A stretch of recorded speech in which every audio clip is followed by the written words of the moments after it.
I think that big red bus with the 350 million, was it, on the side, I think that was utterly irresponsible. Brexit promised so much. £350 million extra for the NHS. And this was the reason many people voted to leave. They genuinely thought that they were doing a good thing for the NHS. They thought that leaving the EU was going to mean more money for the NHS. And now what we're seeing is that that is just not true. Dr. Samantha Batt-Rawden works in intensive care, witnessing firsthand every day the reality of Brexit. Our nursing staff, our highly specialised EU colleagues, are leaving and in fact have already left.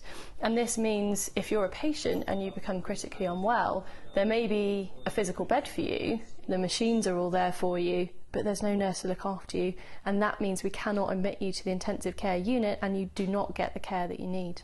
So you've actually seen critical care beds close because you don't have the staff? Yes, I am seeing that happen, and it's awful because as a doctor you want the best for your critically unwell patient. And her concerns are echoed by the British Medical Association. We just won't have the numbers of staff, doctors, nurses and other healthcare professionals in the UK to serve the needs of the population. We know that about a third of doctors who are from EU nations, that's about 10% of the workforce, are saying that they're likely to leave the UK in the event of Brexit. That comes at a time when we have 100,000 job vacancies in the NHS.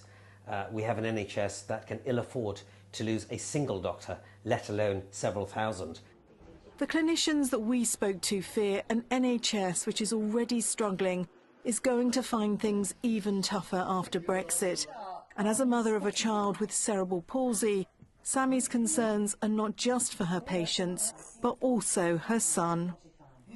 My son spent 3 months in intensive care. He has cerebral palsy. He has been so well looked after by the amazing institution that is our NHS. But even now, we are starting to see cracks appearing in his care, and that's nothing to do with the dedicated clinicians who saved his life that are continuing to support him with his cerebral palsy.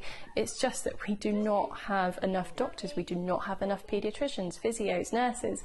So as a mother, I'm really concerned for my child. As a doctor, I'm really concerned for my patients.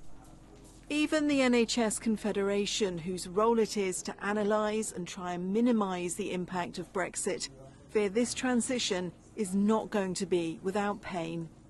We've had decades of collaboration on medicines, devices, public health, research, treating rare diseases, and to stop all of that at once, it's not really possible to manage for all the various risks that could happen as a result of that.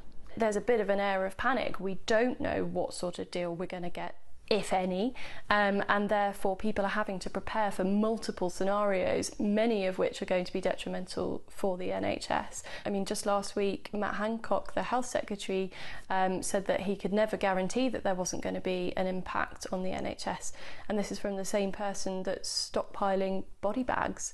I mean, Brexit's supposed to be about taking back control. I think we're totally out of control. Stacey Paul, ITV News.